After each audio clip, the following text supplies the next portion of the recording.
understanding your emotional state, understanding what's going on with your life, who you associate with, what your tolerances are, what you buy, where you work, all of those things come into play when the feedback loop gives you stimulus from an AI through something like a social media feed or targeted advertising, up to and including something like a chatbot, like a Siri or a Cortana, right, in your phone, ultimately learning you to the Right. extent that you have a more seamless, uh, seemingly interpersonal reaction with the computer, with a You getting bot. into this tonight? And then, yeah, it's going to be like a 6 or 7 part series. But yeah, that's what I've been working on the last couple weeks. I know you've been talking about it. That's what I was saying. I thought maybe you were starting it up. Yeah, I was man. like, oh, You I didn't see call the them kids in guardians for no Facebook. reason. That Oh thing is yeah. scary. Oh, Oh. panda eyes, man. I don't want to see No. that. Same panda eyes, bro. That's No, like no, that's no, that's possession not. eyes, bro. That's That's not Yeah, panda man, alien. I eyes. don't know Is what the hell that is. that Shit. alien? That's to go get checked eyes. Shit. That's the Kamala Harris that one time you saw on the.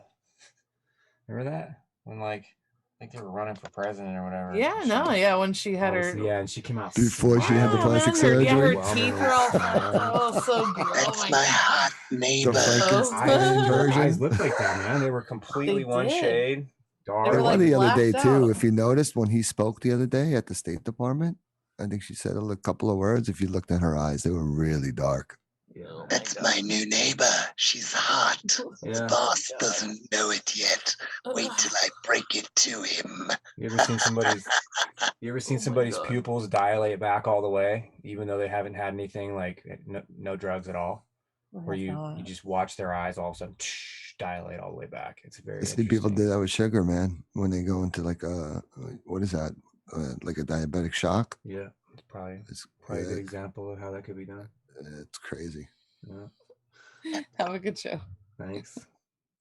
All right, this is what we're digging into for a while. I'm gonna break these up with pre-records of Cyberhuman Frontiers, but um, we need to understand what a chatbot is because this is the way that computers are going to interact with us. They already are. They already are interacting with us in social bots, chat bots, and other types of things. Basically, they're pieces of AI that are compartmentalized, that are designed to interact with you in a human-like way. And this picture was taken from Disclosed TV's tweet, right? Just to give them credit, this is where I found it. And it's an excellent depiction, in my view, of one possible outcome of this kind of technology. So we will be looking at this patent amongst others. But before we get into the nuts and bolts, we need to understand what a chatbot is. So what I typed in, what's a chatbot, and I got a bunch of articles to share with you. Before I do that, though, I want to share with you where we're going. And this is a loose workup of notes that we're going to be digging through. And I'm going to add to this, but we're going over chatbots and digital personal assistants. And then we're going to look at patents that get into how they understand and extract emotion and other daily activities of people and how they can use that to do things like create videos and feedback loops to you and things like a Google timeline or a Twitter timeline or just prompting you, hey, do you remember this? And it goes so far as to offer suggestions as it relates to keeping a journal for you and tying into your calendar. This is in the patents, whereby you have an event coming up or an emotional attachment when you know about an event coming up and it tags it and flags it, lets you go through the experience, then it'll prompt you to get more context around how that event made you feel to then further feedback interactions with you in the future. So it's like a machine learning AI to grow into a chatbot is really what this technology looks like. And then at some point, we're going to get into emotions in the nervous system, and then being able to understand and extract your emotions out of your body through things like cameras and antennas and electrodes and other devices, other methods of emotional extraction, and the companies that are associated with that, the marketing advertising companies that are partnered with big tech and the Fortune 500 companies like Nielsen and Effectiva that run the gamut of having various ways of extracting your emotional state and your sentiment out of things like your camera and your microphone and antennas. Very, very special antennas, which are now everywhere. Those antennas can do amazing things. And this is where this is all going to evolve to. AI and emotion, right? Very big deal. This is how money is made. This is how targeting advertising works, is being able to understand and interpret you. And most of your decisions are based on emotion, whether you think so or not. They are. Biometrics, extracting and understanding biometrics, different ways to do that, different companies to do that. And then we're going to look at Wi-Fi and look at all the cool stuff that Wi-Fi can do as it relates to understanding you in real time, what you do, how you move, who you interact with, what you say, how you feel, your emotional state, all of it. We'll get into all of that. Those of you that have been around for a while, we've been through it. We're going to go through it again because it all ties into this idea of extracting who you are, the Fourth Amendment, who you are, and then feeding it back to you in a way that manipulates your behavior, be it through profit-driven means or other. And it's all just glossed over to make your life more convenient, more interactive, more seamless interactions with AI, with computers. And companies that deal with complex Wi-Fi and directed energy systems that understand biometrics. We'll get into those companies just as examples. The software is made, it's available. So Facebook has access to it. Google has access to it. Google actually has lots of patents for it. Microsoft, Amazon, they all have primary patents that associate with smart home-like devices, connected devices that provide sensor platforms to be able to do things like extract your emotions. And I'll leave it to you if you're around in a few weeks or months when we go through directed energy systems, being able to strategically place electromagnetic energy in a space with multiple transmissions, all converging simultaneously. This is part of what 5G can do now. Multiple antennas with technologies like NOMA, non-orthogonal multiple access, where they can shoot 4, 5, 6 different electromagnetic beams out into a space and time it so they all land and focus on a single antenna or a single device with multiple antennas. You think of a form factor of a device, and then being able to map the room and then shoot laser beams, proverbial laser beams, but they're radio wave and millimeter wave electromagnetic scale, right? In that spectrum, instead of it being in the spectrum of light or infrared, it's just done in millimeter wave and radio wave. It's still electromagnetics, but shooting laser beams around in the room and have them all timed to converge at a single location, i.e. an antenna. And I will show those to you as time goes on. I've been digging through those quite a bit. And it's all really oriented around this idea of radar because that's where the technology originated from. And then we'll get into beamforming and Apple technologies and how all of this ties back into resonance and how we can resonate things all the way down to DNA and proteins and viruses up to and including neurological circuits, unique, specific mapped neurological circuits, and tie all these pieces together, showing that directed energy could potentially do the very same things that electrodes, things that touch your skin, can do. So we have a full OODA loop, observe, orient, decide, and act, with a chat bot providing contextual feedback in a social setting, social kind of a way, right? When you think about how do you manage and understand information? How do you soak in information? And it's done with your eyes and your ears. Why?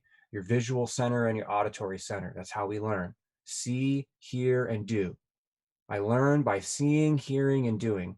So if you can engage and interface with the audio centers and the visual centers, however that's done with the screen and speakers, or directly modifying and manipulating the neural circuits to interact with those centers in your brain to create images and to create the sensation of sound, you can potentially take this technology, chatbots, and apply it to the human organism without the need for an interface like a Siri or a Cortana or a Twitter feed or going to some website that's going to pop up a box going, hey, this is customer service. My name is Randy. How can I help you today? And it's just a pop-up screen that you go to on a website. That's a chatbot. With that said, we'll start at the beginning with what the heck? It's a chatbot. What's a chatbot? How does it help you accelerate business? Oh, interesting. How can you build your own chatbot? Okay. Chatbot market is forecasted to reach $1.25 billion, right? This market in 2025. AI chatbots. AI-based computer program that simulates human conversations. Now, publicly available information, and we'll take it ultimately to what I see as the next few steps, the next iterations of what these things are. Right? Think of a virtual version of you that you can sublet out. So if you had a virtual version of you that had some context of you, 90% accurate of you, 100% accurate of you, some accuracy, right? Whereby this AI that has learned you through emotional extraction and understanding your movements, gestures, mannerisms, your intent, how you respond to a variety of things. Think data collection from elementary school and beyond now, because these devices are now in the hands of just about every student. They will grow up with them, likely die with them, because this technology is here.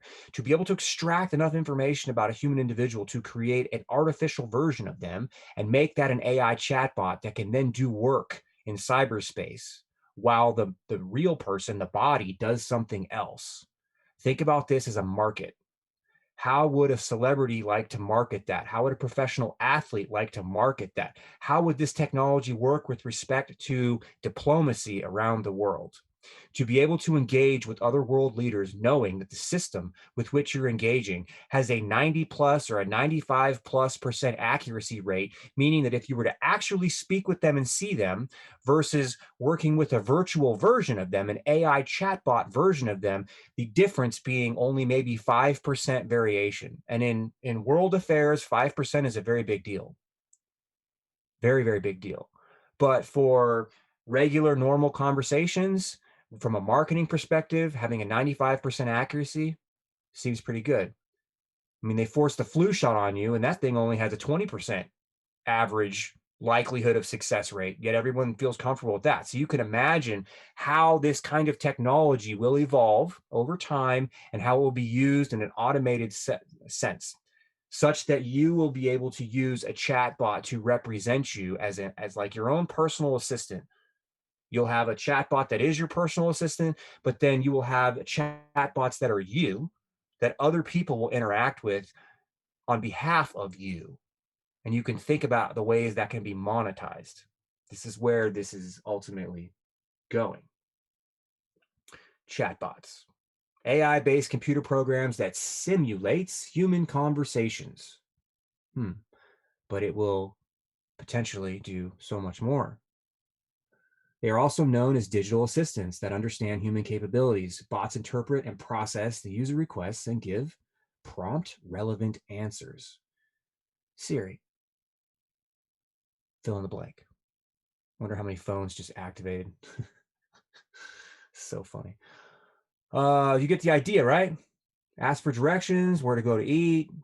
When you interact with your phone with voice commands, it's a chatbot. It's basically what that is. Applications and messaging channels, Facebook, Messenger, Twitter, WhatsApp, all of these platforms use chatbots in various ways. Pattern matching, they utilize pattern matches, right? Machine learning, artificial intelligence, markup language to understand and model patterns. Patterns can be behavioral, patterns can be mode of travel, patterns can be how you search and what you search. Patterns can be how you look at a screen, how you analyze information. Patterns can be anything. And all of this information is gathered as you interface with a mobile device, which we'll get into as time goes on. Natural language understanding, being able to understand intent and context as a human communicates with an AI, and then be able to reciprocate content and context to the human from the AI. And the more sophisticated versions of it will be to steer the human through the content and context that is provided back from AI, to steer the human to ultimately make a decision one way or another, or to position the human to make one decision versus another, to interact at a logic base and an emotional base in order to steer and direct and influence things like purchase behavior, or responses to political issues, social issues. Anything. Anything. And it gets into natural language processing, right? Different layers designed to convert text or speech inputs of the user into structured data.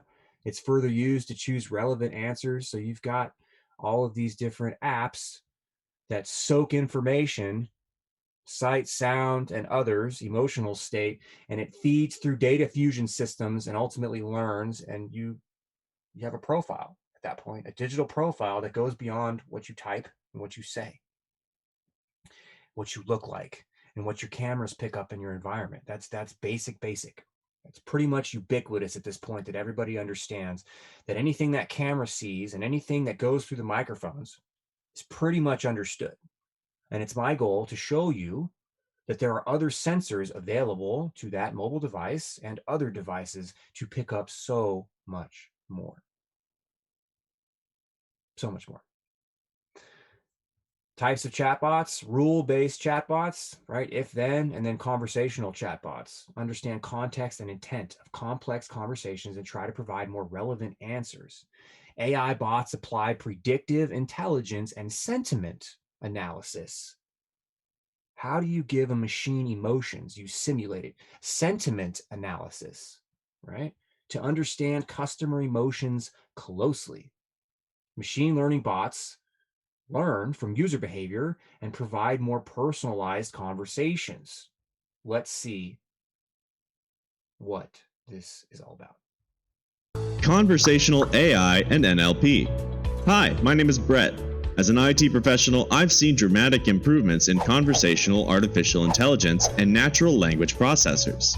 Thanks to these improvements, chatbots can now help users much more effectively, and companies can grow customer loyalty much more successfully. Let's take a look at how conversational AI and NLP are improving business processes with chatbots. Scripted bots. While many chatbot vendors claim that their chatbots have conversational capabilities, the reality is that a lot of chatbots are scripted bots, meaning they rely on scripts and dialogues behind the scenes to work. Thanks to improvements in AI and NLP, though, many chatbots today are becoming more responsive with true NLP and conversational capability built in. Conversational bots. Analyzing natural language in proper context is still a major work in progress for many chatbot vendors. But as NLP technologies become more and more sophisticated, bots can determine the intent in singular interactions. The major issue with these bots, though, is that they can't retain context throughout an entire conversation. As conversational AI and NLP continue to evolve, though, we'll begin to see fully conversational bots in the very near future. Cognitive bots. Cognitive AI is the highest level of chatbot sophistication and uses machine learning to address the complexities of cognitive bots. As chatbot vendors continue to further explore deep learning technology to make chatbots more predictable and desirable, companies will be able to serve customers more quickly and efficiently.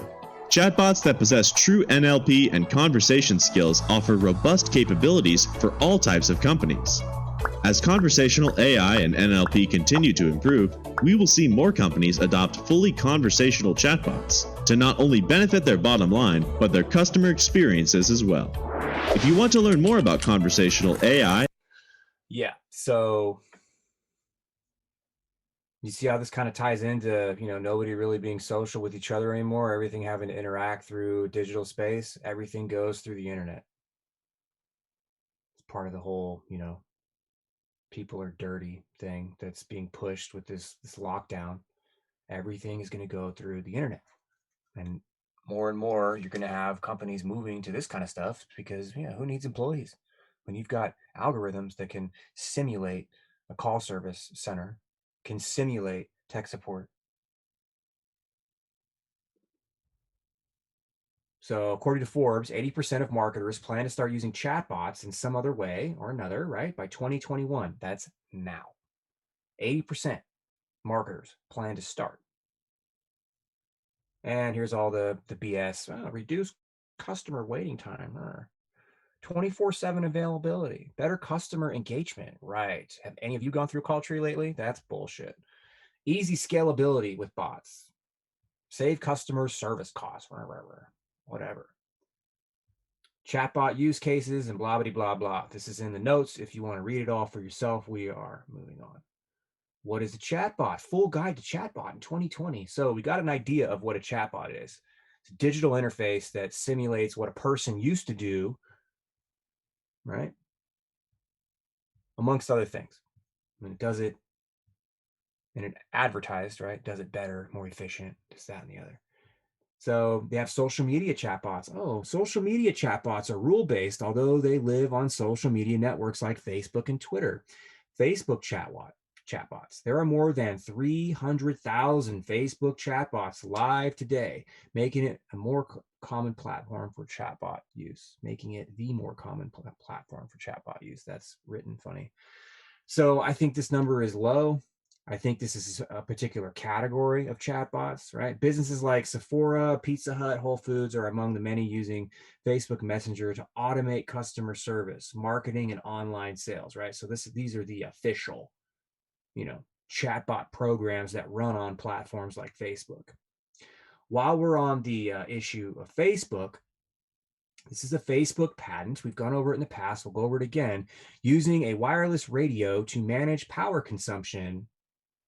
The base station, right, cell tower or Wi-Fi, right, may be configured to generate a radio frequency signal to communicate with a wireless device using backscatter communication, the stuff that isn't really intended. It's just a random ambient background radiation. The wireless device may be configured to actually collect operating power for the wireless device from these backscatter RF signals and receive data transmitted using these RF signals and communicate data using these backscatter communications. So what this patent talks about is being able to remotely power your device with or without a battery, turn it on, collect information, interact with your device, turn on cameras, microphones, access your email, access your web browsing history, access your contact list, your pictures. It's all in this patent. We'll go over it again. It's a very important patent. To do things like understand context so that it feeds into this social media system, right? Going back to this notion of what is a chatbot and what is the use of a chatbot? How do chatbots improve? And these 300,000 publicly, where what they are, businesses using them to interact with, like, you're going to call Pizza Hut? No. You're going to use Facebook Messenger to order your pizza and go through their app to order a pizza? Yeah, that's like a chatbot. It's one of the options. What about the fake accounts, though, that float around Twitter or on Facebook and they simulate just being a regular person, but they're really not? Where do they get their info from? And this is one of the pictures out of that Facebook patent that really discusses what a social network can do in a very generic way, right? This is one person's social network. Understands what music you listen to, if you played it, where you played it from, did you like it, did you not like it? We'll get into the emotional piece. Schools you're working at or you're attending, affiliates, like people where they go. You can see how this will spiderweb out. Where you work, who you work with, who are your friends, what you cooked for dinner, right?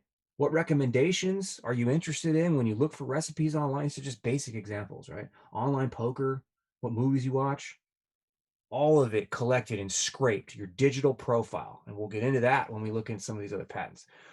And I want to show this to you as context to understand that what you're seeing here is a very basic example of the kinds of information that can be collected about yourself through digital interface and how the associations can be made. This links to that. These associations create probability matrices that will say with some degree of certainty, with some degree of probability, they can present content to you or present you with a recommendation with a likelihood of you either liking or accepting the recommendation or being detracted from it. It's not all there, in my view, to give you the best user experience possible. There has to be the other end of that spectrum. And when we look at censorship today, and we look at the way information is force-fed, where it's funneled and choked off if it's a certain ideology, And then it's other ideologies could be pushed, artificially inflated. And then based on what content is deemed acceptable or unacceptable, perhaps the unacceptable content would be then thrust forward with a particular slant on it. And you could do this through an individual's unique social media feed, for example, just knowing their psychology. Would it be worth the time to try to shape information in a specific way to modify somebody's outlook on life? And we're talking about basic interface here, a Twitter feed, a Facebook feed. We're not getting at interacting directly with your emotions, which can be done now using electromagnetic systems. And I'll show you that briefly if you want. This is a patent for monitoring and communicating biomedical electromagnetic fields from IBM back in 2008. It can collect your emotional state and it can transmit your emotional state from an electromagnetic coil, from a coil generating an electromagnetic field. It can transmit emotion into another person and have them feel a certain way. That's what this patent talks about.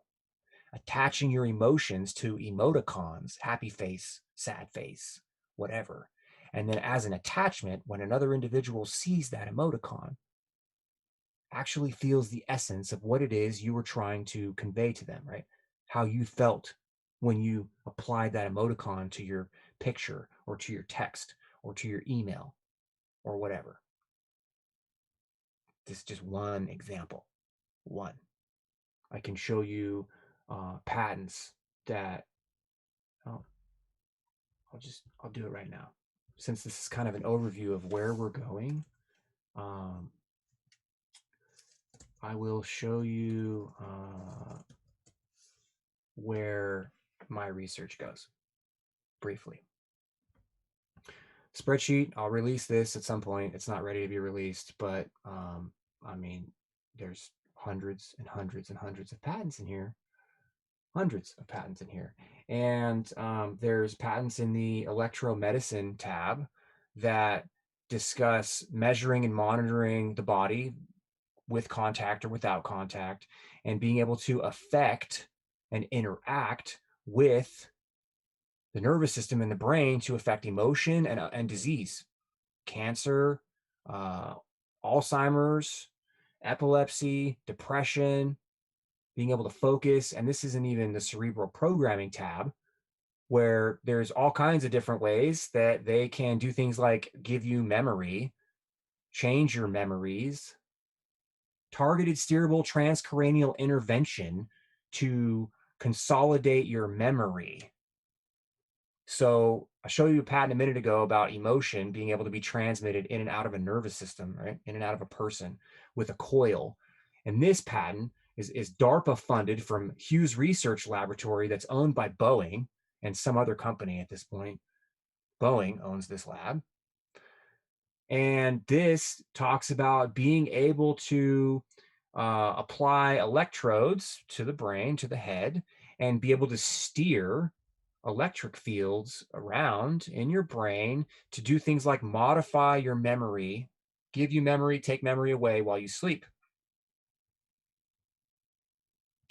Yeah, this is so kind of going at a high level here to illustrate for you exactly what I mean by where chatbots are going, where it could likely move from an advanced chatbot such as Siri or Cortana or whatever the AI assistant is in your phone or your computer that you talk to with voice command, to ultimately being something that directly interfaces with you, with your brain.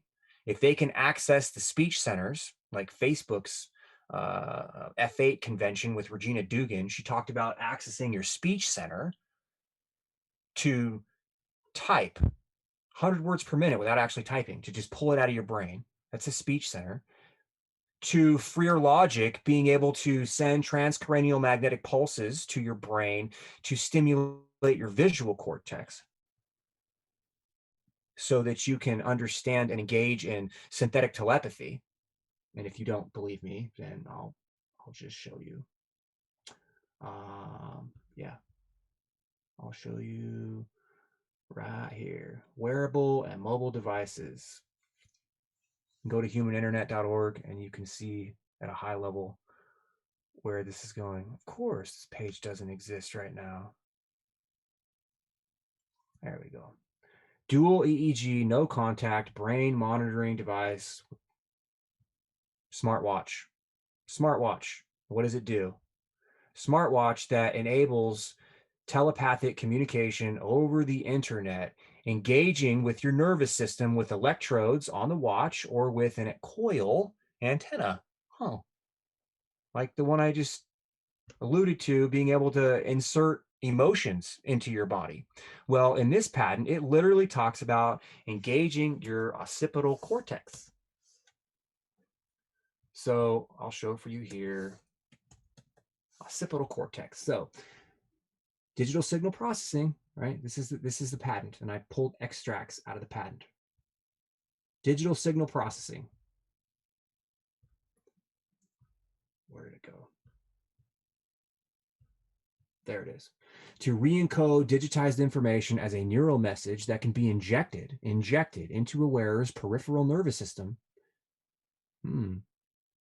Energy injected into your nervous system, right? By methods not limited to, meaning they can be more than just the two examples they're going to provide to you. Transcranial magnetic stimulation of the visual areas of the occipital cortex.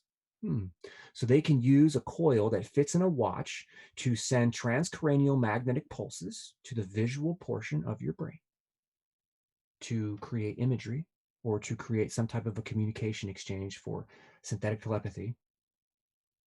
Right? Modulating the neural activity through rapidly changing magnetic fields, or electrically via an array of sensors proximate to the skin, or haptically through vibration, moving the nerves. Well, they can do that with ultrasound. They can do that with light.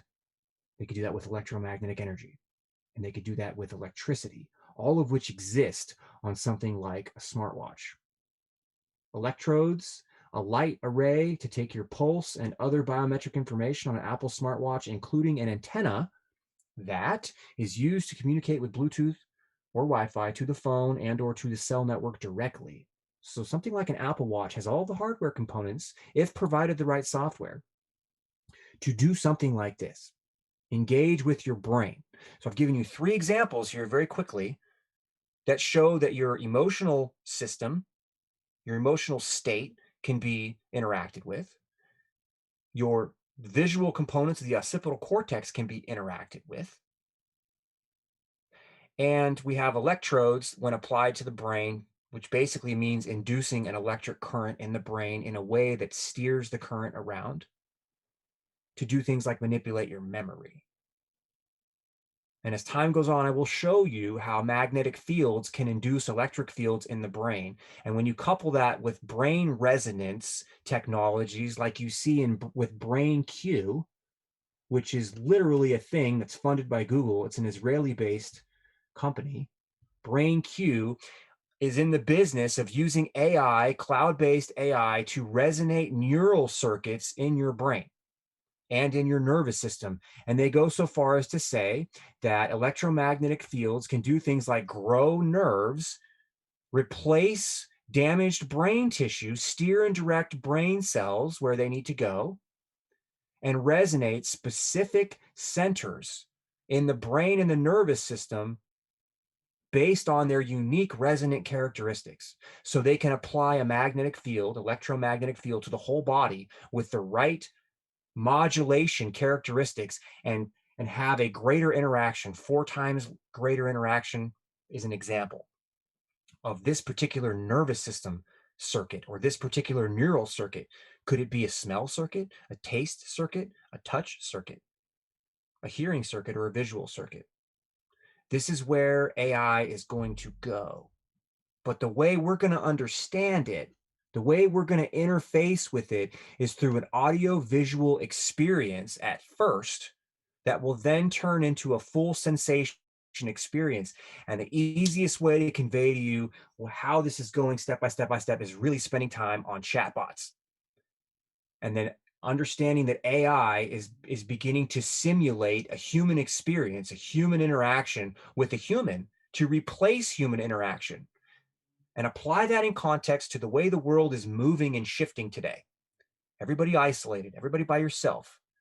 We are social creatures. We need that type of social interaction. And so AI is staged to supplant human interaction with synthetic interaction, up to and including mapping and decoding the human, using the brain and the nervous system as a means to simulate human interaction by engaging all 5 of your senses in addition to your emotions to steer and direct and pacify you as you go through your existence here, replacing human interaction.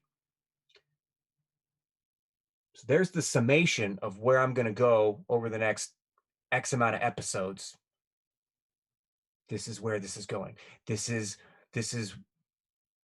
where Elon Musk is going with Neuralink. It's the same idea. What I'm going to show you is the realm of what's possible with publicly available information where you don't even need the Neuralink. This can already be done.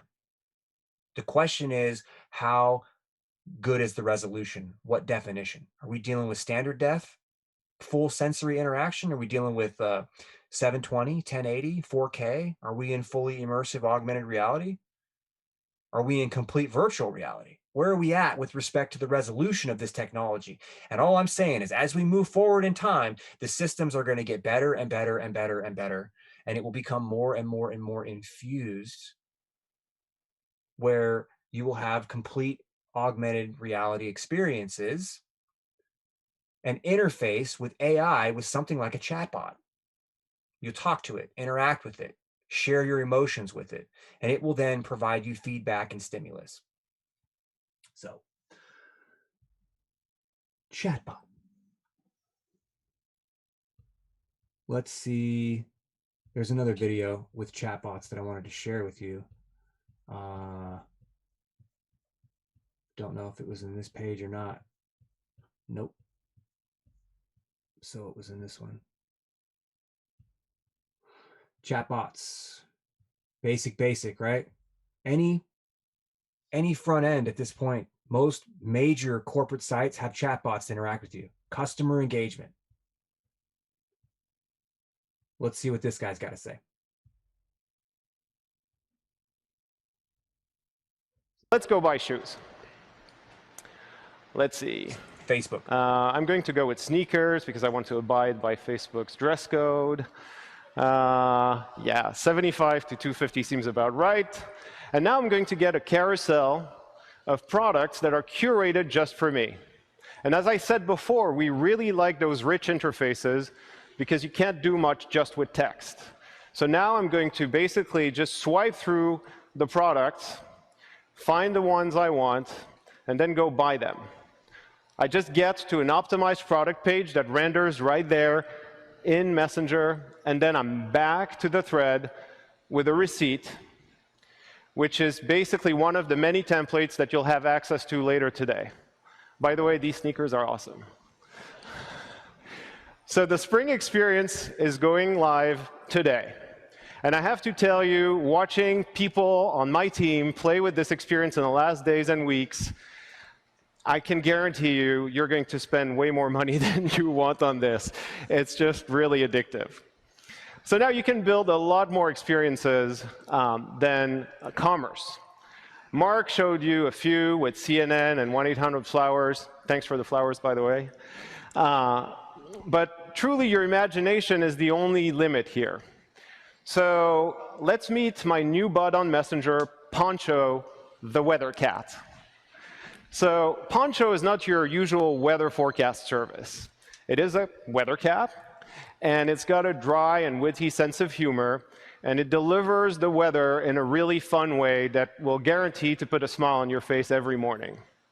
What I love about this experience is how the team behind Poncho really worked on the timing and flow of the conversation to make it feel really natural and really awesome. So let's watch as Poncho delivers the weather forecast for San Francisco. Told you, not your usual weather forecast service. So Poncho is also going live today, and I strongly encourage you to try it. Now, with all of these new user experiences coming to Messenger, we really want to ensure that the experience stays amazing, high signal, and the way you want. So while most of the experiences that you've seen today are started by people, not by bots, not by businesses, we're also conducting small-scale experiments with businesses to enable them to re-engage their existing customers through sponsored messages. So as a second line of defense, we've built very prominent user controls at the top of every thread you'll have with bots and businesses that will enable you to block specific types of messages or all messages coming from this bot. Because we want to make sure that you are always in control of your Messenger experience. Now let's talk about discovery. You get the idea, right? Let's move on. Social media bots. Broadly speaking, social media bots are automated programs to engage in social media.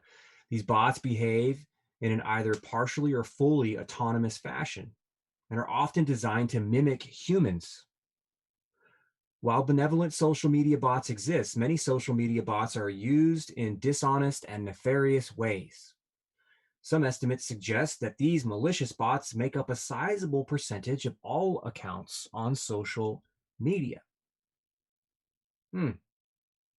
Social media bots do not have the ability, it says here that social media bots don't have the ability to chat independently. What's the difference between a social media bot and a chat bot? I don't think this is true anymore. If you had both of these types of bots, why wouldn't you fuse them together if you were a company like Twitter or Facebook?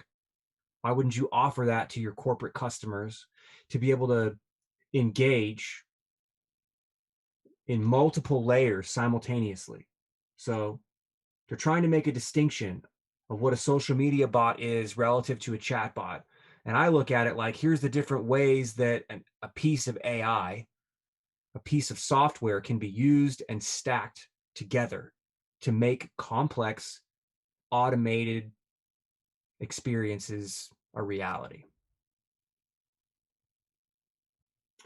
So anyway, let's move forward. Personal digital assistance, AI, was another search term that I plugged in, and I found some things that were relevant. Personal digital assistance, AI, that's what you have in your phone today.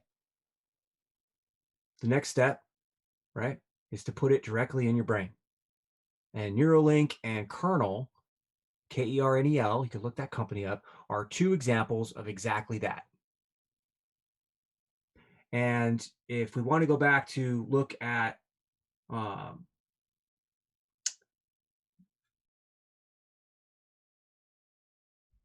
you want to go back and look at mobile wearable devices, right?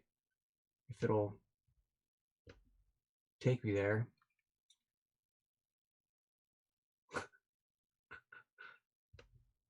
It doesn't even need to be, this doesn't even need to be implanted in your brain, like in the case of Neuralink or Kernel.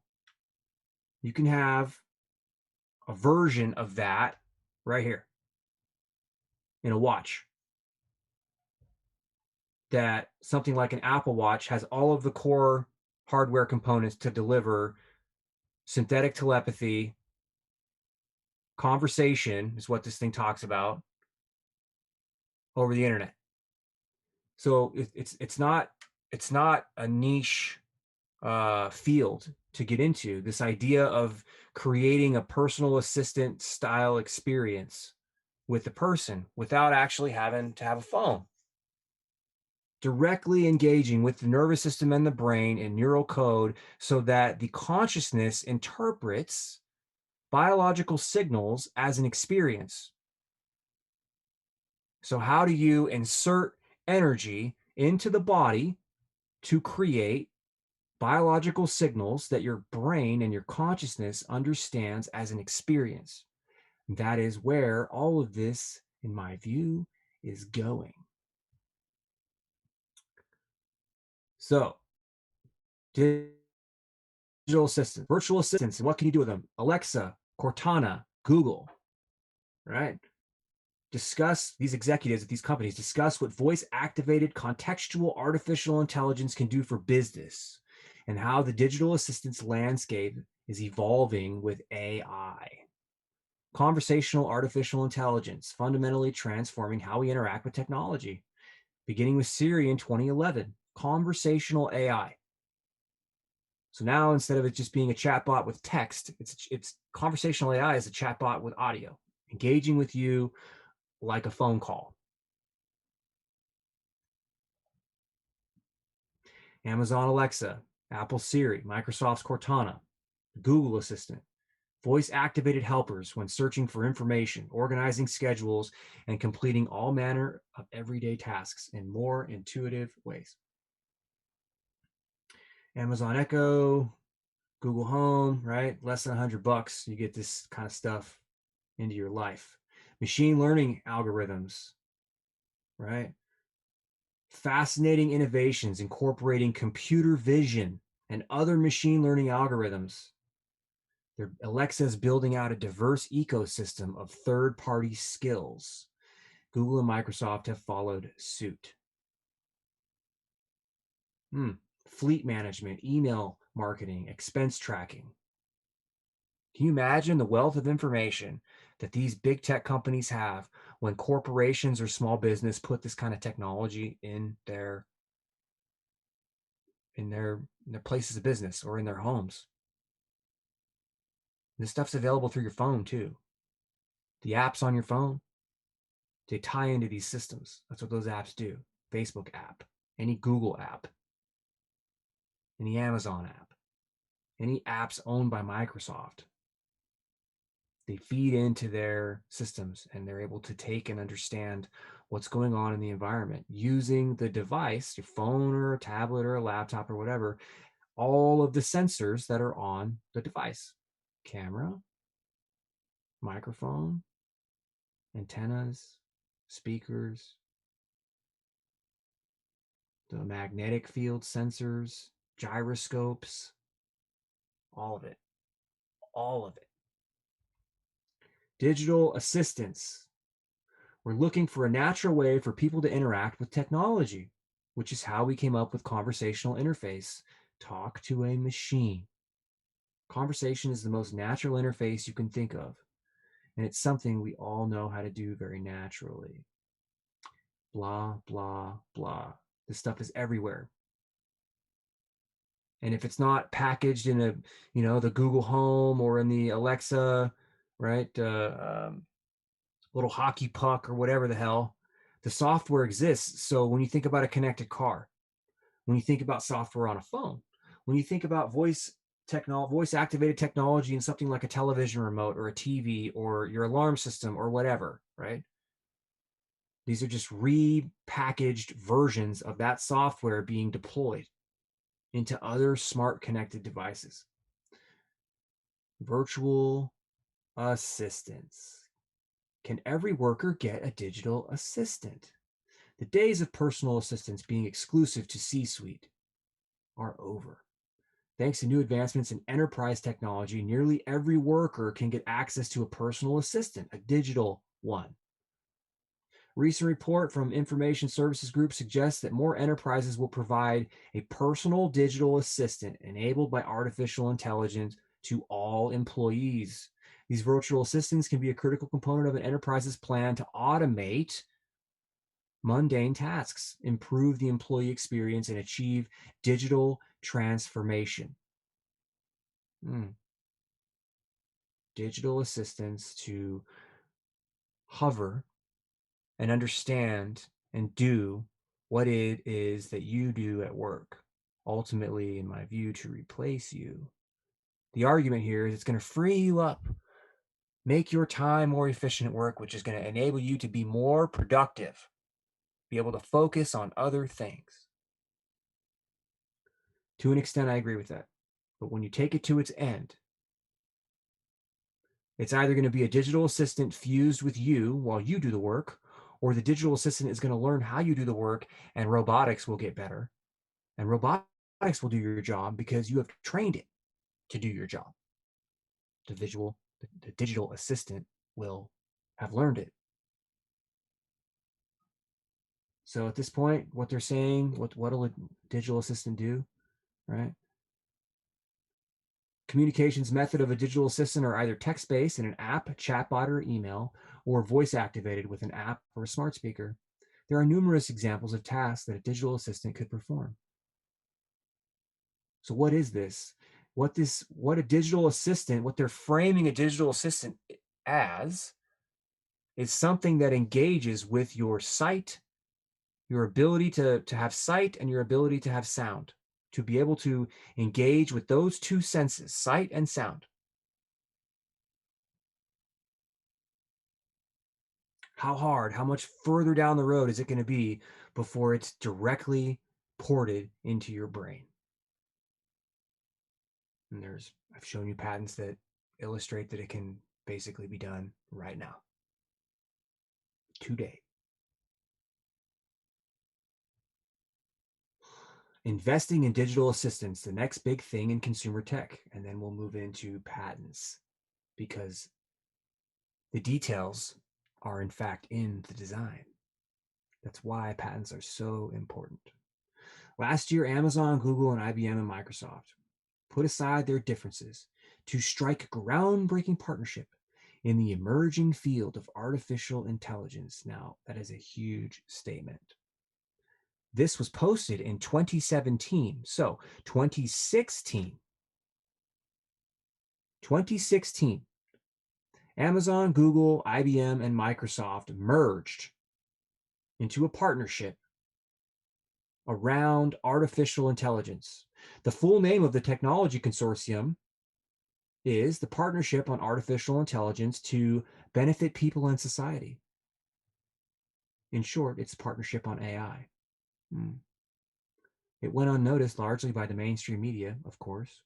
Partnership on AI is a compelling indicator as to where the technology industry is heading. Stated purpose: to establish best practices on AI technologies. Sure.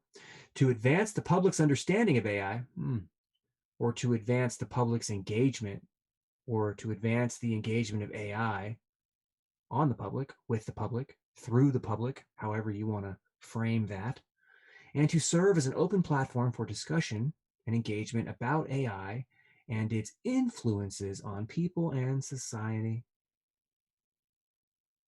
Multi-billion-dollar corporations aren't entirely philanthropic, as they might have you believe. Oh, really? That's a shocker. AI market is on the verge of explosive growth, with annual revenue projections as high as $36 billion within less than a decade. And we're halfway through, because this was projected in 2016. $36 billion annually in the AI market. No doubt there's a lot of money to be made here. It's not just for them. Oh, it's for us too. It's for the little people. Got it. That's why Apple, which is notorious for flying solo, also joined the Partnership on AI in January of 2017. Elon Musk is partnering with some of Silicon Valley's most powerful companies to get an ambitious new AI startup off the ground. And why is Chinese technology giant Huawei? Why were they just handed a couple of lab rats at Berkeley for $1 million? It's an interesting little end to that paragraph. I found a patent on Huawei yesterday that caused me a great deal of concern. I'll share it with you one day. It has to do with beamforming. It has to do with sending out multiple beams of radiation and understanding the timing and understanding how the radiation will bounce around and move through the environment before it gets to its target location, and to be able to converge multiple beams of energy at a single target location at the same time, compensating for differences in time and polarity and frequency and power and all of it. Directed energy systems. Analog beamforming from Huawei. Good stuff. All right, so AI, digital assistants coming to you. As you understand it, it's going to be something in your phone. So let's get going. Creating a conversational chatbot of a specific person. of a specific person. So going back to that analogy of you being you, and then you being able to just assign your chatbot to interface with whoever, your coworker, your spouse, your children, when you're otherwise preoccupied. Let's say you're sleeping, or you're sick, or you're at work and you need to offer something, some type of attention to your child, for example. If you think TV is a problem and is raising children, imagine when this technology comes online and people are comfortable with assigning a chatbot to do what they need to do for parenting purposes. Imagine that. Imagine teachers ultimately having a chatbot available to students. So your student, while doing homework at home, can literally engage with a virtual version of a teacher with all of their ideology while they're in their room doing their homework. Now imagine how easy it would be to overstep and overreach if under the guise of being a teacher chatbot, that chatbot then now is engaging with a student, your child, more than you are. What if they have opposing views and beliefs? What happens then? Are you able to modify what that chatbot says to your child outside of school? The answer is going to be no. You can see where this is going. So, examples of the present disclosure, right? The idea of trying to simulate, recreate a person virtually and create a chatbot so you can engage with that virtual person. Conversational chatbot of a specific person. Social data, images, voice data, social media posts, electronic messages, written letters, etc., meaning so much more, about the specific person may be accessed. So whatever they can collect digitally will be scraped, put into a profile after it's been gone through some type of data analytics and quantified. Social data may be used to create or modify a special index in the theme of a specific person's personality profiles, and then creating an index of various personality profiles of a person. Special index may be used to train a chatbot to converse in the personality of the specific person. During such conversations, one or more conversational data stores and other APIs, application programming interfaces, may be used to reply to a user dialogue and or questions for which the social data does not provide data. What does that mean? That means that this thing can learn on the fly. If it doesn't have a clean response, it will project a likely mirroring response or ask for more data or pull more data. In some aspects, a two-dimensional or three-dimensional model of a specific person may be generated using images, depth information, and or video data associated with a specific person.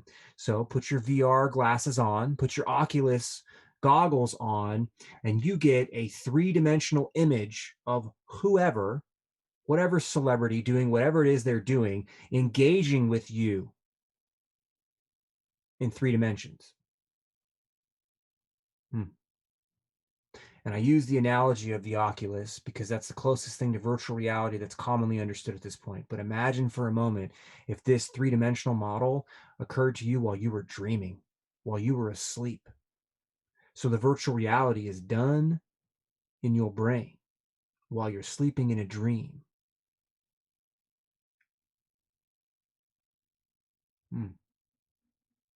Things that make you go, Social data may be used to create or modify a special index in the theme of a specific person's personality to train a chatbot, right?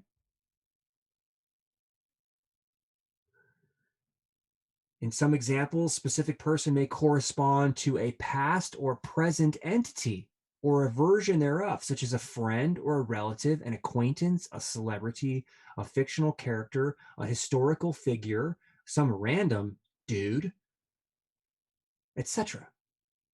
Past, present, potentially even a future version of somebody. And in this patent, I think they use Abraham Lincoln as an example. Specific person may correspond to oneself. Oh, the user creating, training the chatbot, or a version of oneself at a particular age or a stage in life. How's that for psychosis? You talk to yourself in a virtual environment, only it's you 10 years ago that you're talking to. How's that for narcissism? Unbelievable. Social data, as used herein, may refer to images, image data, voice data, emails, text, messages, dialogue data, commands, social media posts, written letters, interesting.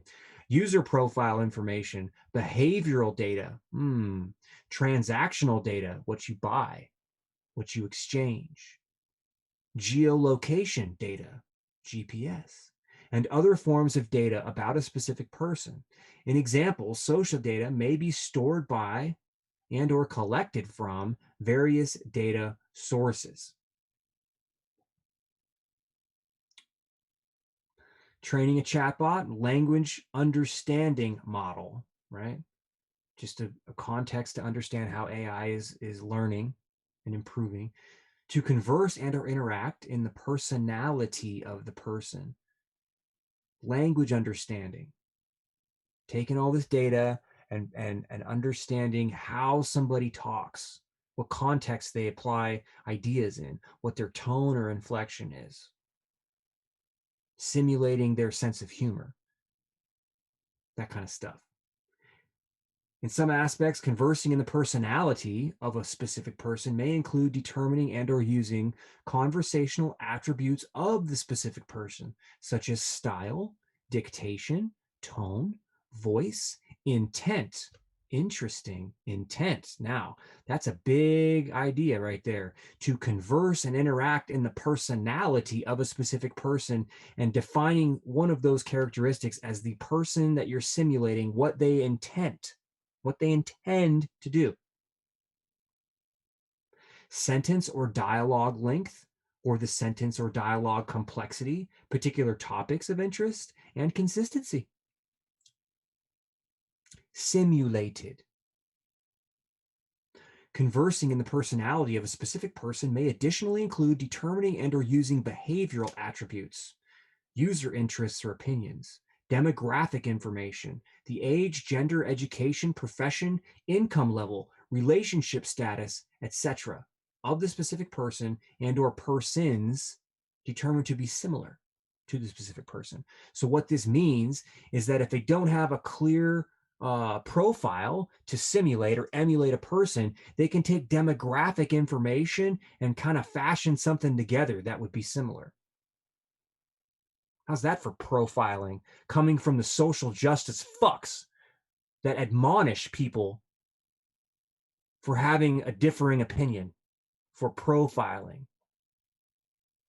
are the very ones that are going to be using the same ideas and concepts to simulate in a most convincing way a virtual interaction that you or someone else may have with a damn computer. I find that remarkably ironic. Voice font. The voice font, like the font that you pick to type with, Times New Roman, Sandia, Roboto, whatever, right? Georgia, Helvetica. The font, text fonts, well, this is a voice font of a specific person, may be generated by applying speech recognition and or speech synthesis algorithms to one or more voice recordings in the social data. Your voice recordings, how pleasant.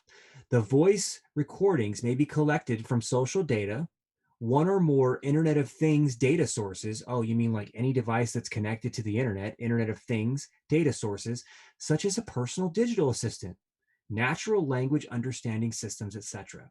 So when you talk to Siri, or you talk to Cortana, or Alexa, or Google, those things would be referenced at a later time, or in real time for that matter, to improve your speech, voice, font profile.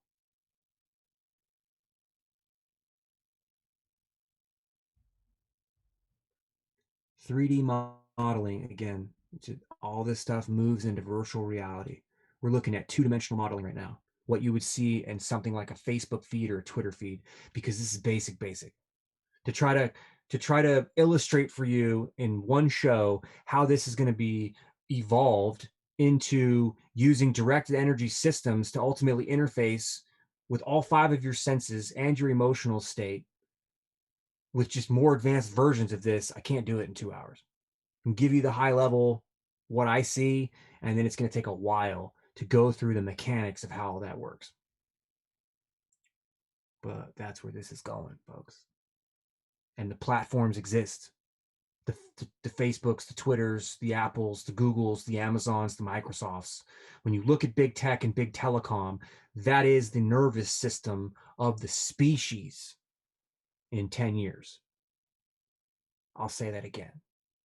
Big tech, right? Big telecom are going to be the nervous system of the species in 10 years. Not the nervous system of the Internet of Things, the nervous system of the Internet of Everything, which includes humans.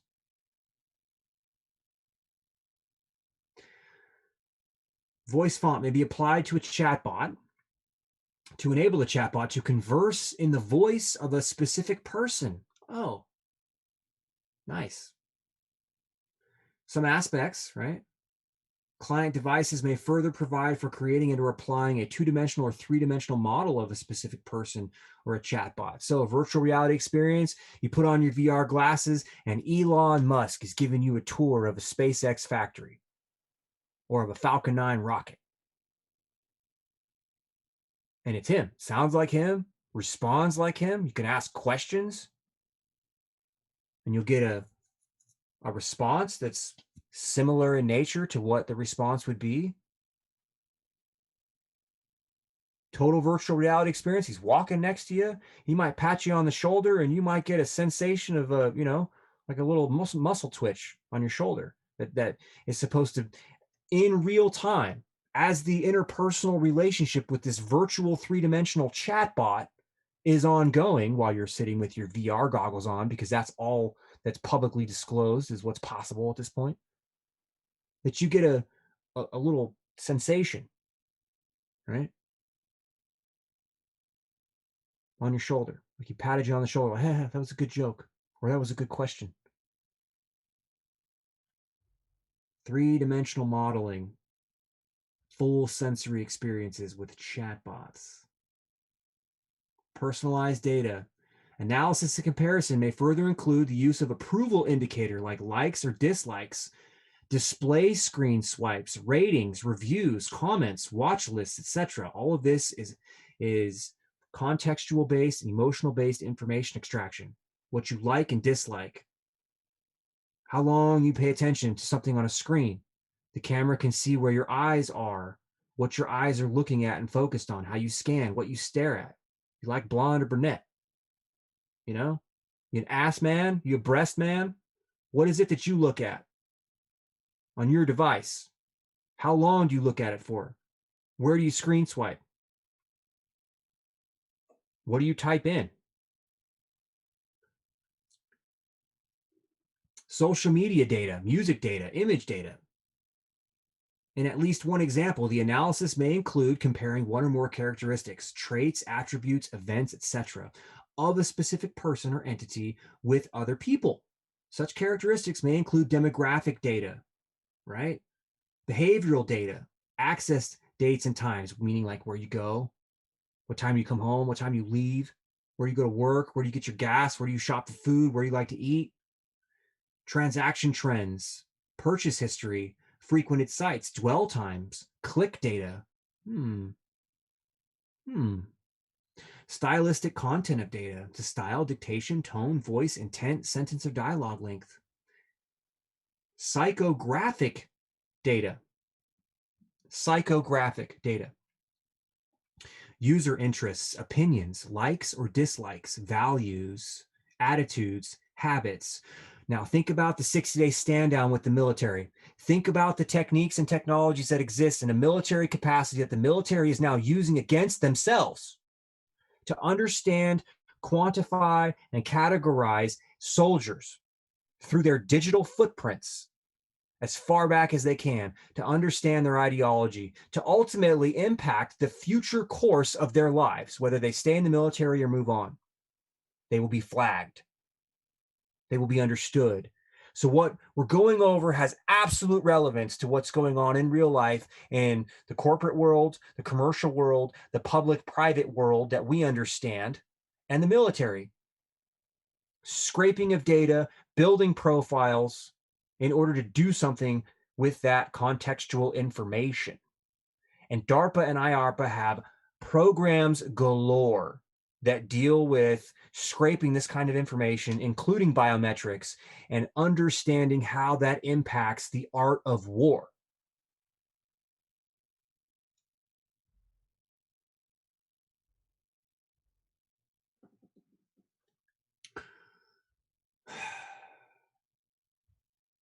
All right, here we go.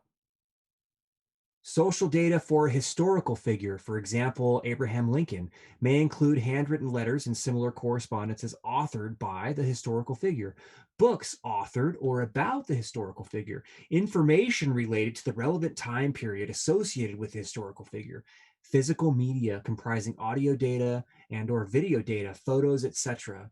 In such aspects, the social data portions thereof may be stored in a data store accessible to the computing device, such as data stores. Can you imagine what that virtual museum would have been like that Trump wanted to make? I don't know if it was a garden or whatever, but it was like supposed to be this place with historical figures and data in a single place that was supposed to be like a national park kind of a thing, national museum kind of a thing. I vaguely remember this coming across my purview. I think it was the last 4th of July, I think is when it was talked about. Can you imagine with this kind of technology to have a hologram of Abe Lincoln next to like a nice sculptured whatever, right, statue, but then have an interactive hologram that kind of fused out of whatever statue was there in a still and then interacted with you in a 3-dimensional space? You could freaking talk to Abraham Lincoln when you went to this thing. I mean, that's modern museums, future museums are going to be like that. If we're allowed to go out. Otherwise, it's going to be, just projected in your front room like anything else. Sensors, right? Additional data from devices associated with a photo. So this is an idea of taking a photo of John surfing, is what it says here, John surfing in Hawaii, right? The originating device may be stored in the personalized index and used in the analysis of the photo. Additional data may include data from one or more sensors of the device.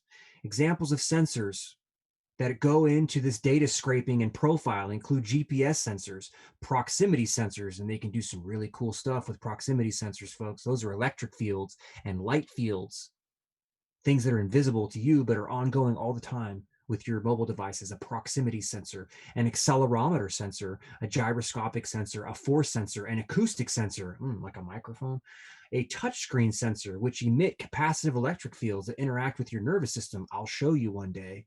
Touchscreen sensors, they're capacitive sensors that are in a grid, and they can energize them all independently. How do you think you can tap on an app icon on your phone and not have it necessarily engage an app that's in the lower right corner when you tapped on something in the upper left corner? Because they've gridded the screen out. The screen is in a grid, like tic-tac-toe, but way more advanced.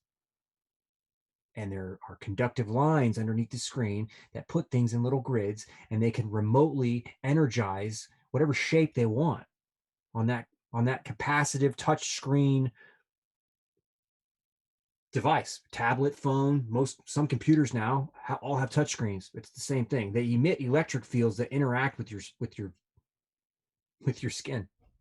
They understand body. They understand what a finger does in an electric field. And there are patents that haptic feedback you get, it may be a vibration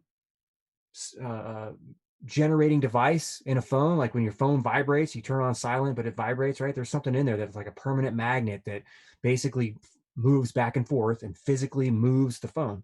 rapidly because they put it through an alternating magnetic field, and there's a magnet in there that basically interacts with a changing magnetic field and creates motion. Well, they can simulate that by putting electric pulses through your fingertips. And there's patents for this. Haptic feedback patents that Nokia has, for example, where when you put your finger on the touch screen of your phone, it actually sends electric current into your body and you get the sensation of a touch. You get a tactile feedback from that. So, yeah, good times to have your phone in your pocket and that screen laid up against your skin, emitting an electric field that can go out centimeters and then pulse and modulate. Wait till we get into what electric fields can do to the nervous system. There's patents for that. Optical sensors, localization sensors. One skilled in the art will appreciate other types of sensors can also be used, and we won't have time to get into radar, which is its own complete sensor platform all by itself, radar. Data processing algorithms and models may correspond to data acquisition rules and algorithms, such as, anyway, it's repetitive as hell. Basically, they're able to take data acquisition rules and algorithms and fuse together all of the sensor data information to create a more dynamic, three-dimensional, so to speak, context around something as simple as a fucking picture.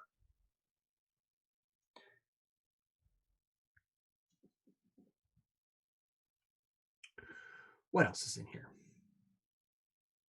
The set of data acquisition rules may provide instructions for acquiring data related to various time periods of the deceased relative's lifetime. So, what does that mean? A deceased relative has had a phone for 30 years. How much time have they been able to collect information about that individual? The individual's no longer here, and now you can pull information from a specific period of time, before, during, and after their lifetime. Such instructions may include asking a user questions about a time period, one or more events and/or people, or asking a user where such information may be obtained. In such an example, such questions may indicate the specific person represented by the personalized personality index, right? So just some dossier somewhere that they have on somebody. The deceased relative, for example, possesses a perceived awareness that he or she is in fact deceased. It's weird stuff, right? What does this look like? Well, to you and me, right, 40 and above, let's say, you're going to have a hard break there before these systems really came online. And we can probably put a nice, healthy bookend around 9/11 with the pay, right? Right around 2001, 2002, when they launched shit like LifeLog and MySpace that turned into, Facebook, which happened to have its 17th year birthday a few hours ago. The 4th of February. Facebook 2004. LifeLog turns into Facebook. Data acquisition, scraping as much digital data as possible to then be able to provide a virtual simulation of grandma when grandma is no longer here. Now imagine what this is going to be like to somebody 40 years from now who is the child of a child of, let's say, the age of 10 today. When these networks and these systems of gathering this kind of sensitive Fourth Amendment violating kind of information, up to including your physiological responses, right? Your emotional responses measured through your nervous system, all cataloged, in addition to wherever your phone goes, whatever you say, whatever you take pictures of, whatever you share, whatever, anything, up to and including your physiologic biometric data, all collected, right? Back to this scenario of a 10-year-old today having a child, let's say 20 or 30 years from now, and then that child, who hasn't even been born yet, being able to engage and interact with their parent when their parent was their age as a chatbot, to play virtually, A 10-year-old interacting with their parent when their parent was 10, because enough data has been collected on a person in order to present a three-dimensional context of a parent at the age of 10 engaging with their child. How weird is that?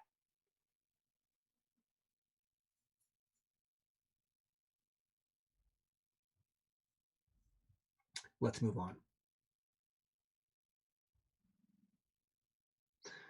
Memorable event detection from Microsoft. Also Microsoft. The last patent we looked at was Microsoft. Chatbot, conversational chatbot, creepy, creepy. Conversational chatbot, Microsoft, creepy, creepy. So this next one, memorable event detection, recording and exploitation. Memorable event detection. So how do you train AI to pick up on when something is of significance in somebody's life? You know, the difference between going to a rock concert and taking a shit.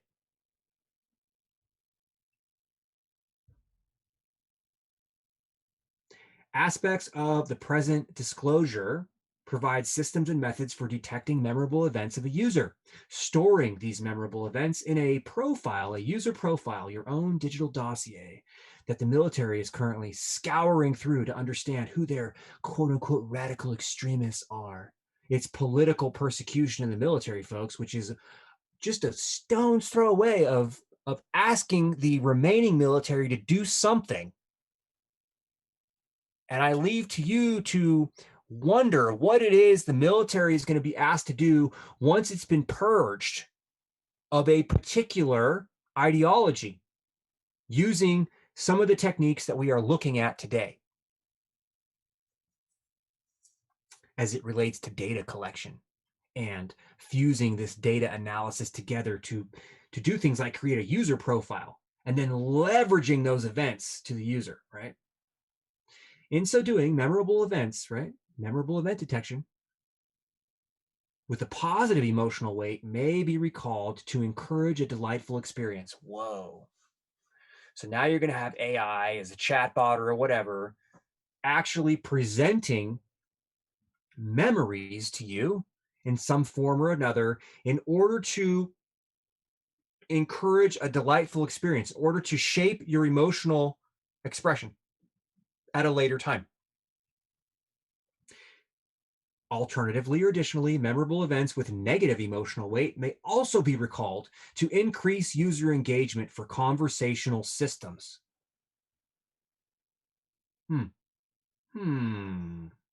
People experience events every day. Many of these events are of no particular interest to the user. However, some of these events may be memorable, causing an emotional reaction by the user. For example, some events may carry strong positive or negative emotional weights. However, such memorable events are not typically recorded by the user who experiences them. It is with respect to these and other general considerations that aspects of this invention are going to be described. Memorable event detection, recording these events and the memory and the emotional state, right? And then to exploit them at a later time. Receiving emotional reaction information, receiving event information, applying one or more rules to the emotional reaction information, and determine an emotion. That's fancy way of saying AI is looking at you and what you're doing, and it's putting a value as it relates to the intensity of an emotion that you're feeling, identifying what the emotion is and applying an intensity value to it. And if it reaches or exceeds a threshold of intensity value, it records what happens for recall at a later time. It says right here, based on determination that the emotion exceeds one or more predetermined thresholds, characterizing the emotion as a memorable event and leveraging this memorable event. Right? Receiving emotional reaction information.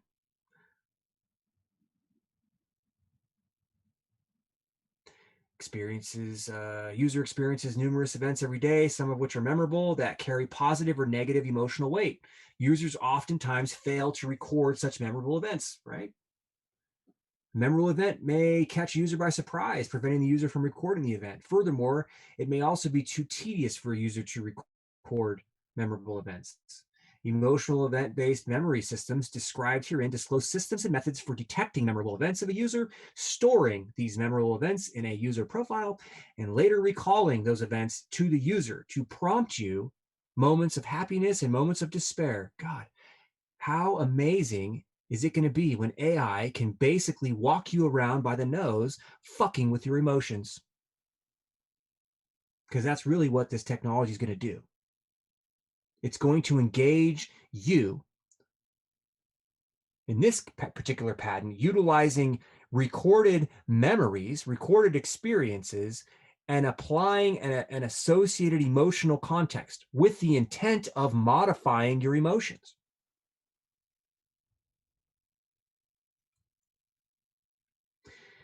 As will be described in further detail herein, a rich set of sensors may be used to measure a user's emotional reaction to various events. Sensors may include, for example, a mobile telephone, a smartphone, a tablet, a phablet, never heard of that, a smartwatch, seen that tonight, a wearable computer, a personal computer, a desktop computer, a laptop computer, a gaming device, a computer, such as an Xbox, a television, goggles, smart glasses, a heart rate monitor. Oh, Wi-Fi can do that. Monitor your heart rate, monitor your breathing, amongst other things, including tracking you as you move around through an environment, up to and including taking your the electrical properties of all the tissues, heart versus muscle versus fat versus bone, looking at the impedance of those tissues, which means looking at the permittivity and the conductivity of those tissues as electric fields pass through them, electromagnetic waves pass through them, measuring the impedance and the electrical properties of all of your tissues with antennas, sensors on your phone, that kind of stuff, right? Alternatively or additionally, the same set of sensors or a different set of sensors may also be used to measure another user's emotional reactions to the same event. Based on the user or users or the other user's emotional reactions to the events, the system may determine which, if any, of those events may be memorable. Remember those thresholds. You have to exceed the thresholds. Not as exciting to take a poop as it is to go to a rock concert. Memorable events may thereafter be stored in a user profile. Those memorable events may be presented at a later time to the user based on, for example, a similar conversation topic or subject, or alternatively to assist in engaging the user in conversation. Aspects and functionalities described herein may operate over distributed systems. Back to these virtual assistants, the Alexas and the Google Homes and the phones, right? Cloud computing systems where the application functionality, memory, data storage, and retrieval, and various processing functions may be operated remotely from each other over a distributed computing network, such as the internet or the intranet. It goes back to that AI for humanity bullshit, right? Google, Microsoft, Amazon, Facebook, Twitter, Apple, all merging together into that AI consortium, right? For these cloud-based networks to be able to process and understand all the data. Everything has a price. Everything has a price. Functioning over the internet. Other examples, systems may include computing devices that may detect user events. Some computing devices may not necessarily be associated with the user, but may be positioned to detect a user's emotional reactions. Oh, you mean like the Wi-Fi at work? You mean like your computer terminal at work? You mean like the camera system at Walmart or Starbucks or CVS, Walgreens, hamburger stand? You mean like that? May not be in my control, but it's in my environment, and therefore it can be used to understand me. Video cameras, listening consoles, televisions, microphones, gaming consoles, a gaming console component may be positioned in the same room in which the user is located and may detect the user's emotions. Detect the user's emotions. Thus, in a basic configuration, one or more computing devices may be, for example, a mobile telephone, a smartphone, a tablet, smartwatch, computer, personal computer, desktop, laptop, gaming console like an Xbox, television, goggles, smart glasses, heart rate monitor, meaning Wi-Fi, and the like. It's only an example list, an exemplary list, and should not be considered limiting, which means if it can be collected, it will be collected. Any suitable computing device may be used to detect a user's emotional reaction, information, and corresponding events. An emotional reaction. That's really, really nice, right? Really nice. Well, remember this pattern, right? Monitoring and communicating a biomedical electromagnetic field from IBM, where it literally is able to, you can record voluntarily. This patent says you can voluntarily record your emotions and send it as an attachment with something like a text message or an email. With a coil, a wire coil that is in just about everything now, and this type of technology is not exclusive to using a coil. A wire coil can pick up your emotions, and a wire coil can transmit emotions into your nervous system and your brain. According to IBM patent, back in 2008, US 903-164-3B2, according to that patent. Any suitable computing device may be used to detect a user's emotional reaction, information, and corresponding events. Detection device may collect emotional reaction information from the user as the user experiences events. Oh, can you imagine the kind of tech they had on Epstein Island, folks? Can you imagine? Emotional reaction information may be in the form of raw data, biometric information, speech, text, video feed, etc. Emotional reaction information may be indicative of an emotional reaction, such as, for example, happiness, excitement, sadness, fear, etc. Such emotional reaction information may be provided to the event detection server. Furthermore, the detection devices may detect the events the user experiences and additionally may provide event information. So not only are they recording your experience, but they're also recording what it is the experience itself is, in addition to your emotional experience, your reaction to it. So this is like AI trying to observe a person having an experience, whereby AI is also observing the experience, but simultaneously observing the experience the observer is having. I'm kind of like going in a circle there. I'm not going to circle back to that just yet. But that's really what AI is doing. It's observing a person having an experience while observing the experience itself to then take those two different concepts and merge them together as a memorable event that can then be accessed or recalled later and presented back to the user. The actual event and the way the user felt about it while the event was actually occurring. Events may be an occurrence that a user may experience. For example, an event may be a conversation the user is having with one or more other people, a show a user is watching, or a sporting event the user attends.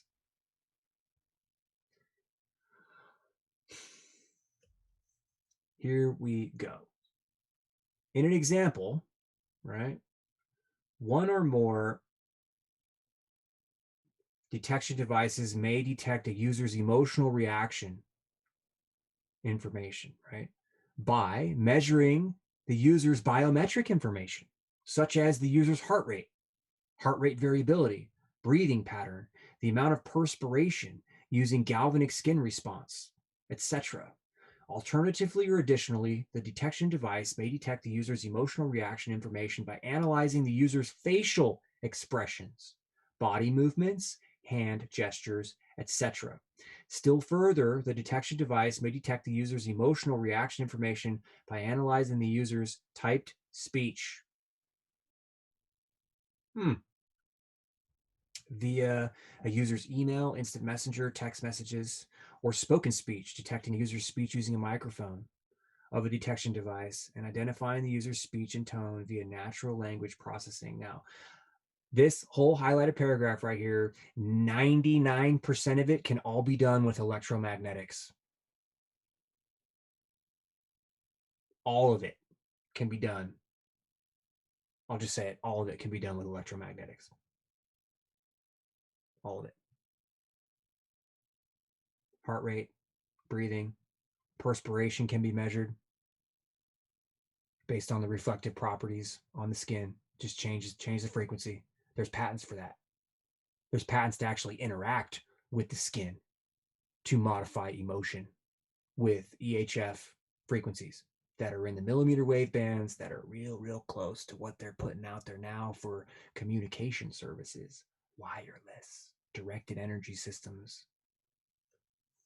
Facial expressions, we'll go over that. I will show you documents where colleges have done write-ups on using Wi-Fi to track the way your lips and cheek move in order to recreate speech with an accuracy of like above 80 or 90% just by looking at the electromagnetic waves bouncing off the face. There's also progressive radar assisted facial recognition that I think Intel has. It's Intel or Microsoft. And what that is it's using millimeter wave radiation that is in the same field of view as a camera, so that if an individual is obstructed by like a bush or a tree or let's say a mask, they can use millimeter wave radiation to identify what the shape is underneath or behind the obstructed surface and fuse it together with the camera system to recreate the image and have Face ID recognition capabilities with millimeter wave radar, millimeter wave technologies. Body movements, absolutely. I'll show you that with Wi-Fi. Hand gestures, I'll show you that with Wi-Fi. I'll show you that with the Google Soli radar. You can look at that right now at INTERNETdotORG. All of it can be done with electromagnetics, folks.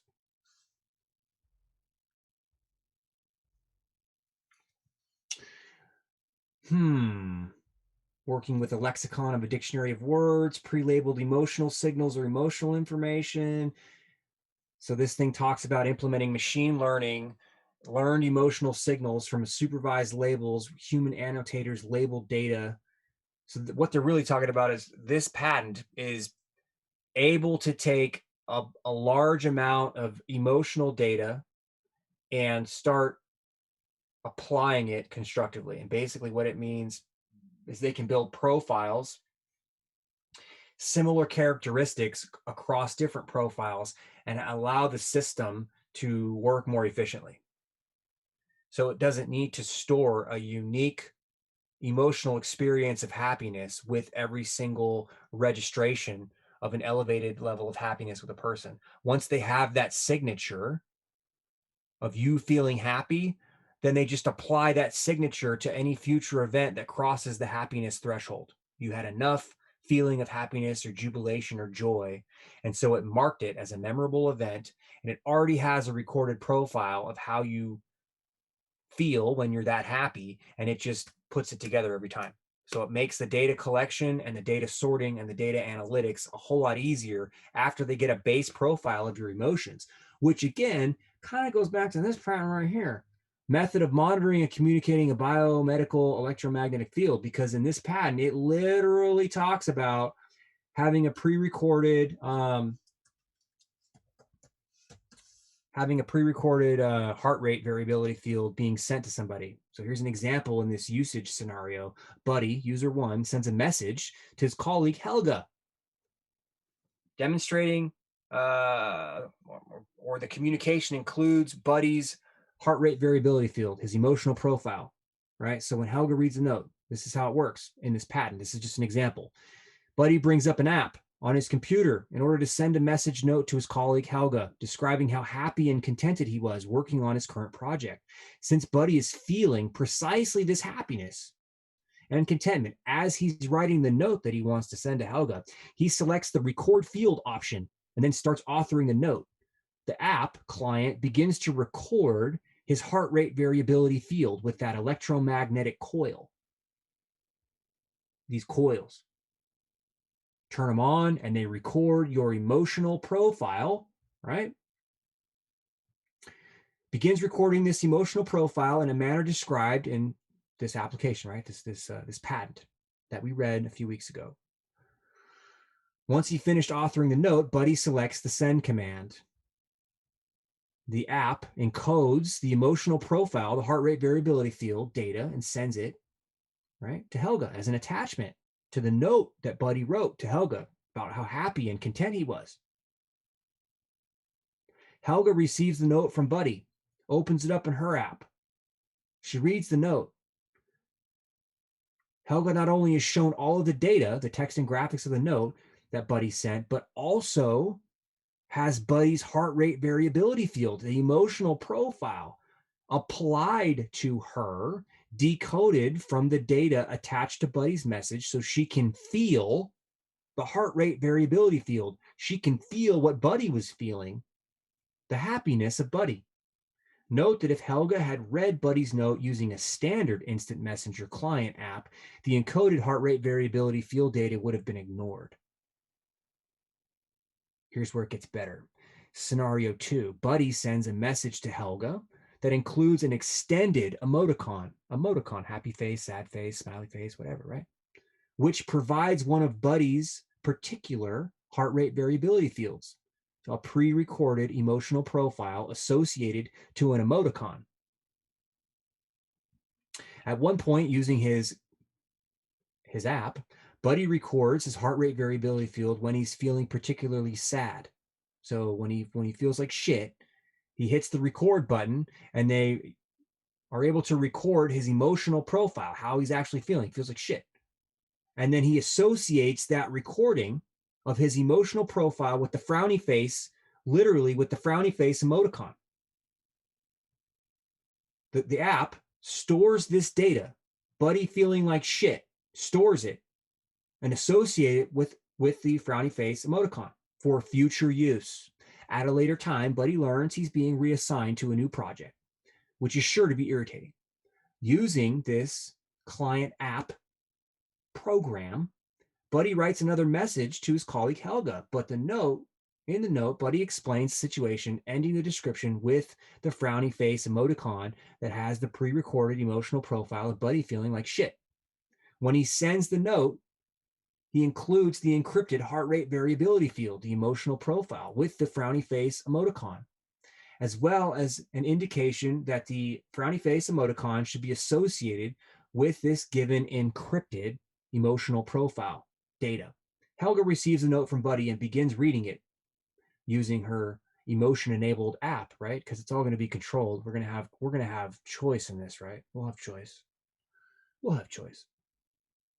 As soon as the frowny face emoticon becomes visible to Helga, the messaging application decodes Buddy's shitty emotional feeling and applies it to Helga so she can feel like shit, so she can feel the sadness of Buddy. And this is where it gets really weird. Scenario 3, Buddy participates in an online community circle jerk, which all other participants' heart rate variability fields are sent and applied to all other participants. Can you imagine going into a group chat and everybody's emotional profile is just swimming around in the virtual chat, in the virtual environment? Buddy brings up his online community app on his computer and connects to this server that allows emotional exchange in a chat room. The online community application downloads the available discussion rooms and begins monitoring Buddy's emotional field, his heart rate variability field. Buddy chooses the what bugs me room. Well, this patent bugs me, so I think it's appropriate. What bugs me room? As soon as he does, the online community application begins sending an encoded form of Buddy's emotional profile data to the server. And it talks about controlling the heart rate variability field in this group chat room and how it can be, you can link up and only feel one person or feel the group person. And it's insanity what's possible. But I share that with you. And we will go back to this patent here that discusses memorable event detection, recording, and exploitation of your experiences, particularly focusing on your emotional state as a marker or a trigger event to do the recording.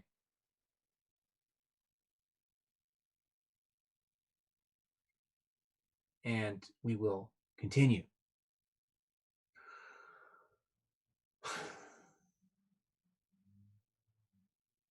Emotional reaction information and event information may be collected by detection devices simultaneously in real time as the user experiences events and emotions. As will be described in further detail, the event detection server may correlate the emotional reaction information to a particular event in the event information. Additional or alternatively, detection devices may similarly collect emotional reaction information from one or more users who are affiliated with the user. For example, another user who is experiencing the same event may also have one or more associated devices from which the system may gather emotional reaction information. The other user's emotional reaction information may be used to analyze and confirm the user's emotional reaction information. For example, several users each had similar or the same emotional reactions to a particular event. Then the measured emotional reaction information of a user can be confirmed with a higher degree of accuracy. Wow. Now, imagine this kind of technology applied to the proverbial insurrection at the Capitol. The FBI is looking through social media stuff to see who's on camera that they can then begin to persecute. And they have technology like this to understand sentiment and intent and emotions and all of this. This is what's going to be used to filter the military, folks. It's not going to be what they post on social media. It's going to be their emotional, contextual digital profile in high definition, dripping with useful information to form a complex psychological, psychophysical profile of each and every soldier to then determine if they're worthy to serve their country based on political ideology, whether or not they're an American. If their Americanism is too strong, then they are not fit to fight for America in Joe Biden's fucked up administration. And his Department of Defense head is like, that guy looks like a fucking snake. He does. But anyway, I'm digressing. Additionally, or alternatively, another user's emotional reaction information may be gathered to gauge that other users' emotional reaction or something said or done by other users. What does this mean? This means that in a work environment with all of the smart devices all around, what you say and what you do can be measured and monitored not only by your device and how you're acting and feeling and engaged in the situation, but what it is that you're doing in the situation can be looked at through other people. Other people's reaction to what you're doing can also be monitored. So it's a whole new level of social justice. It's a whole new level of potential microaggressions available in the workplace when these technologies become commercialized. They can just say, oh, well, 60% of your coworkers feel a little awkward when you wear blue shoes. So can you stop wearing blue shoes? 60% of the work population feels awkward because you like to wear a red hat. Can you stop? Well, how do you know that? Well, you see, we're doing this new health monitoring thing, and in order for the insurance companies to insure the company and give us discounted rates that you have to pay for at an inflated price because we monetize that too, we have to monitor the emotional sentiment and what's really going on with our employees to maximize their well-being, because that ultimately impacts their health. And so what we've been able to understand is every time they see your red hat, they're triggered, and it actually causes them emotional stress. So you need to stop. We're just going to have to let you go. Just one example. One example. The other user may react more emotionally to such an offensive statement than other users who utter or than the user who utters the statement. Here it is in the fucking patent. Such statements, okay. For example, emotional reactions of information may be collected from another user who hears an offensive statement made by a user, right? More than one person makes an offensive statement. They're collecting emotional responses from everybody simultaneously. Such a statement may be reacted to differently by two users. The other user may react more emotionally to such an offensive statement than the user who utters the statement. Accordingly, such emotional reaction information from other users may be collected and saved to the user's profile so as to, at a later time, remind the user of his or her offensive statement. Isn't that special?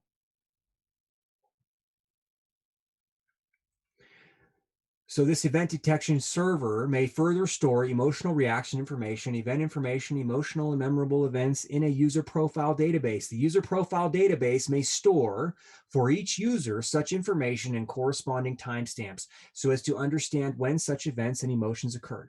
In some aspects, the memorable events may be stored in the user's profile database as a topic, as a way of categorizing the memorable event. The user profile database may further store information relating to the event, such as, for example, the location of each event, other users nearby the user, etc., etc. The system may include a topic recollection server that may leverage a user's memorable event by later engaging the user in conversation relating to a particular memorable event. Think about your personal AI assistant, your personal chatbot. Well, we know that you got really, really drunk last night and you had a great time. Do you remember that? Well, no, Siri, I really don't. Well, you did. And you did this and this and this. And she said that and that and that. And then you two did this and this and this, all while simultaneously conveying to you what your sensorial and or emotional experience was like. Can you imagine that? Your virtual AI assistant giving you a rundown of going out with a night on the town with the fellas or the ladies.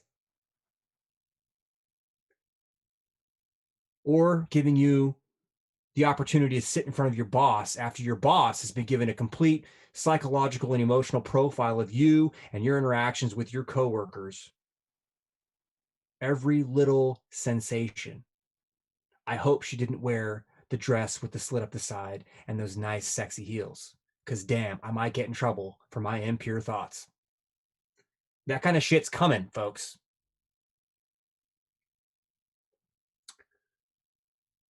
I think we will stop for today. Chatbots. Chatbots is going to be the best way to illustrate, I think, this gateway into where AI is going. And where it's going is into the mind and into the body without the need, in my view, without the need for any other kind of interface, including a Neuralink. So with that, good night.